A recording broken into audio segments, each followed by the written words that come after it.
mobile penetration testing, this is a whole new field.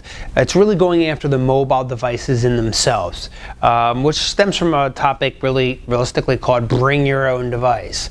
Now, IT people all across the world were screaming and yelling, security people specifically, were screaming and yelling about bring your own device. Because just when we got the network under control with the whole mobile and laptop and people wanting to take their stuff home, all of a sudden now we're introducing mobile platforms which had no control with them, and then people were bringing viruses and worms and taking data out of networks, and it just was a nightmare for security professionals everywhere. So let's take a closer look. All right, so this is the subject of mobile hacking. Some of the basic terminology that you need to be familiar with here is just ROMs in themselves. And this is the software in which the platform runs, okay?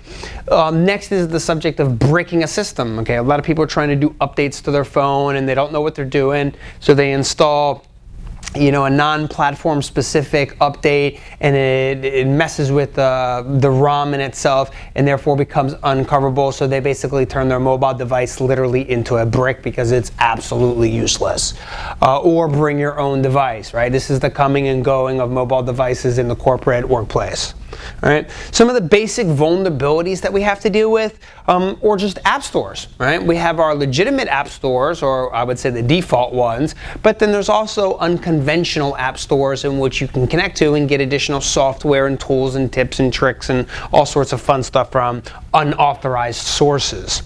Then mobile malware. If you look at the history of mobile malware since 2008, 9, 10, 11, 12, 13, and 14, you will see that there's an exponential growth with mobile malware. And I predicted in the 90s that once we got over this bandwidth issue with the mobile infrastructure, literally it was going to be a changing of the minds. Like all of a sudden we were going to be in the Jetsons world. And nowadays we pretty much are in that mode, right? Now we're in that 3G, 4G, very, very high bandwidth, and so that's changing the landscape of the way people do things mobilely, right? Before we only used to make, a phone call. That's it. That's all we did. Nowadays, we are doing everything: data analysis, hacking Wi-Fi networks, trying to run our businesses mobilely, syncing with all sorts of other devices, connecting with USB. So this mobile malware has now grown to be an exponential threat. Also, application sandboxing. In some cases, sandboxing is good because it restricts or quarantines certain code or applications, but in another sense, it's bad because if applications are supposed to communicate with other applications, well, they're stuck inside the sandbox. Okay. Also, the whole subject of encryption, this can be a weakness in itself if you're using bad encryption or no encryption. Okay, jailbreaking or rooting the device, right? So let's say a company issues a device to someone and it's got some default settings and policies and things like that. Well, if the user can go ahead and jailbreak it or root it and get administrative access to it, they pretty much can do whatever they want and turn off all of those policies. So there's tons of different ways that you can jailbreak or root a phone, depending on the platform. They all vary, and we're going to cover a handful of those. Or privacy and geolocation features. If you've ever installed an app and it said, hey, we'd like to connect and to find out your locations and things like that, I personally find that completely annoying because, hey, what do you need to know where I'm eating lunch at? But basically, it's the tracking of us, where we're going. So from a privacy perspective, most people are voluntarily giving up their privacy just for the flexibility of using a mobile platform, and they're begging for it. Look at all of the lines when they have that new Android or new, Mac iOS phone that's coming out. People wait overnight in lines for that stuff just to get the latest and greatest. So it's very much an obsession. Also, physical vulnerabilities. If you can get physical access to someone's phone, bad stuff can happen, right? So everybody's familiar with the swipe log on or the pin pad. Well, that's great. You might not be showing someone your pin, but if you just look at the glare, you can see the oil from your hands, and you can see, well, the pin's 1, 2, 3, 4, and therefore get access to it. So there are physical vulnerabilities as well. All right. The major platforms that we're going to cover, Android, Mac, BlackBerry, and Windows. It's really just that simple.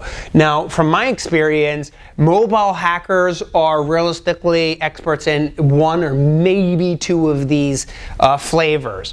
I've been lucky enough personally to have a very, very strong Windows background, since the 90s. I've had pretty much every version of BlackBerry up until about 2005 when I stopped using them. I'll be truthful, I never touched the Macs. All right, because they say once you go Mac, you don't go back, so I can't do it.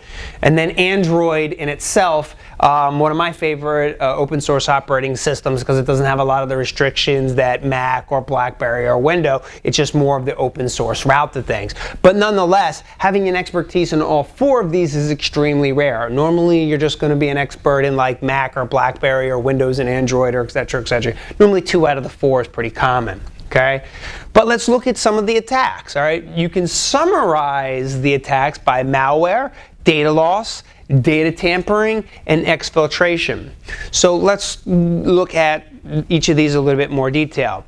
You have traditional malicious software. Okay, this is going to be your viruses, your worms, your rootkits, except instead of targeting a computer in the classic sense, now we're just targeting a mobile computer over a wireless or 3G network. Okay, malicious applications. I personally, if you're my friend on Facebook and I get the Candy Crush request, you're getting deleted.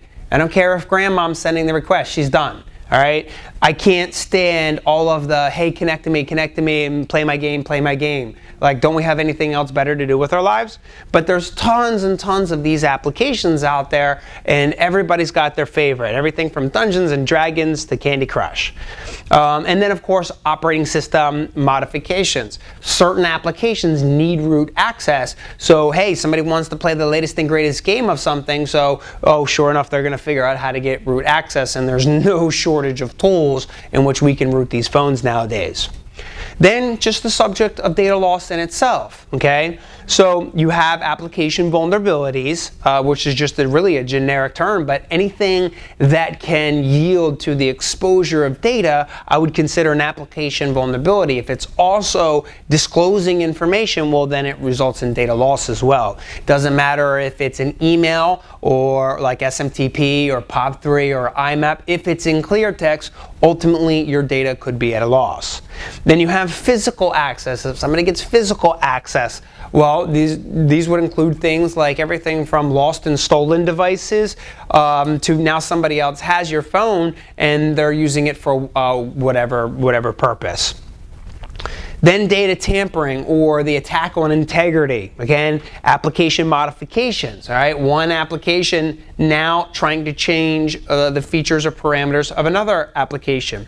Especially in the subject of bring your own device, if you allow, as a corporate person, if you allow the home users to bring their own devices, how are you going to be able to control what security is either brought into your network or coming out of your network? So there's application modification as well. All right. Jailbreaking, another name for that is just rooting your phone. Or exfiltration is, removing, right? So extracting data streams, whether it be SMTP or HTTP or whatever it is, just finding a way to extract that data. Screen scraping, getting somebody's screen capture information or forcing their phone to actually screen capture for you, or turning on their webcam or something like that, or ultimately getting USB access.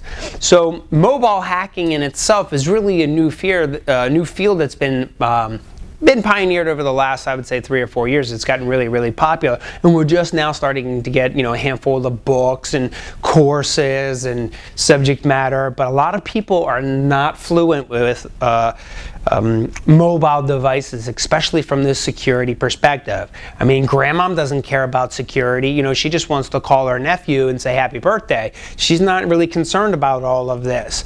There's plenty of people they're a little bit more older in their mindset. They just want the cell phone to do to call somebody.